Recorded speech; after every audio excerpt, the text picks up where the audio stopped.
আমার শাশুড়ি আমাকে সংসার করতে দিল না।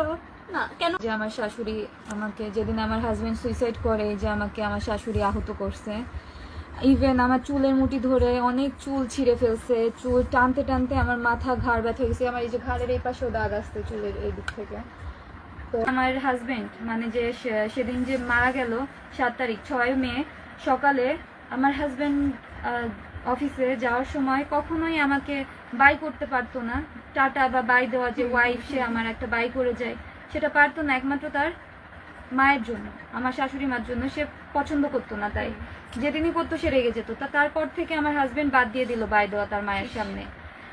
তো সেদিনকে কোনোভাবে সে দেখলো কি তার মা ঘরের দিকে গেছে, তো সে আমাকে বাই দিল হাত নেড়ে আমার দিকে তাকিয়ে। মানে আমাকে খুব ভালোবাসতো, কিন্তু তার ভালোবাসা ছিল লুকানো। আমি যখন তাকে বলতাম, সে আমার থেকে অনেক সিনিয়র ছিল, তো আমি যখন তাকে বলতাম যে চলো একটু মোড়ের মাথা থেকে একটু চা খেয়ে আসি, আমার সাফোকেটেড লাগতেছে, কজ আমাকে বাবার বাড়ি আসতে দিত না, আমার হাজবেন্ড চাইতো না আমি বাবার বাসায় আসি।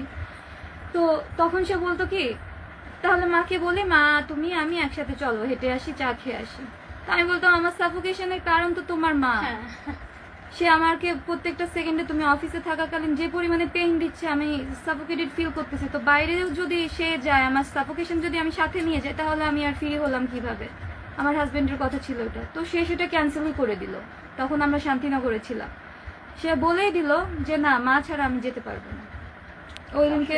ওই দিনকে সে আমাকে টাটা দিল, তার মা কোনোভাবে ঘর থেকে, মানে সে কি করতে গেছে জানি না, ব্যাক করে এসে দেখে তার ছেলে আমাকে বাই দিচ্ছে, সে সেটা দেখে ফেলছে, ব্যাস ওখানেই আমাকে আমার হাজবেন্ড শেষবারের মতো টাটা দিছে। আর আমাকে কখনোই টাটা দেয় নাই, সে কখনোই টাটা দেয় নাই, আর দিবেও না, সে আমাকে বাইও করে নাই। তো তখন যখন সে ঘর থেকে বের হচ্ছে, তখন তার মাকে বললো কি মা আমি আসি। তার মা রেগে গেছে জন্য তার মা তার সাথে কথা বললো না, বললো মা আমি আসি, তুমি একটু রেস্ট নিয়ে তারপরে পুজো করতে যেও। তার মা কথাই বললো না, সে তার ঘরে চলে গেল, আমার হাজবেন্ড চলে গেল বাইরে অফিসে। সে চলে যাওয়া শেষ যাওয়া, সে চলে যাওয়া শেষ যাওয়া বলতে আমাদের যে হ্যাপিলি একটা বাই দিয়ে যাওয়াটা, ওটাই ছিল তার শেষ যাওয়া। দুপুর হলো, আমার হাজবেন্ড রাস্তায় যেয়ে তার মাকে ফোন, মা তোমার মুখ কালো কেন দেখলাম? আমার হাজবেন্ড এত মা ভক্ত ছিল, তার মায়ের যে সে যে বের হয়েছে, তার মা যে তাকে বলে নাই যে বাবা আচ্ছা আয়, তাহলে ওইটা যে সে বলে নাই, এজন্যই তার মন খারাপ হয়ে গেছে আমার হাজবেন্ডের, যে মা কেন বললো না আমাকে আসার সময় যে বাবা আয় তাহলে। তো পরে আমার হাজবেন্ড রাস্তায় যেয়ে তার মাকে ফোন, আমি তো ঘরের মধ্যে ছিলাম, আমি শুনেছি যে সে তার মাকে ফোন দিছে, বলতেছে মা তুমি কেন রাগ করছো বা কিছু। আমি তো অ্যাজ ইউজুয়াল, আমি 2.5 বছর ধরে দেখতেছি, এগুলো আমার মুখস্থ হয়ে গেছে অলরেডি।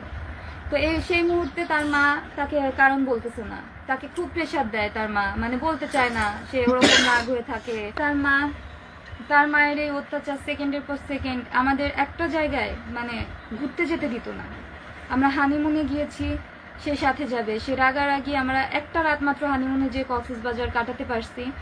তার মায়ের রাগের কারণে সে আবার ব্যাক করছে, যে মা রাগ করে আছে, সে যেতেই পারলো না। আমরা ঢাকাতে থাকাকালীন যে কোনো জায়গায়, রমনা পার্ক হোক বা যে কোনো একটা ঐতিহাসিক স্থান হোক, ঢাকাতে তো সবকিছু সাজানো, সব জায়গায় সে তার মাকে নিয়ে গেছে। তো একটা পর্যায়ে বিয়ের 6-7 মাস পর্যন্ত আমি খুব ভালোভাবে তাদের সাথে মেনটেন করে চলছি। ভিডিওতে দেখেছি আপনি খাইয়ে দিচ্ছেন আপনার শাশুড়িকে, হ্যাঁ, জড়িয়ে ধরেছেন, হাসছেন। আমি আমার শাশুড়ি মাকে বিয়ের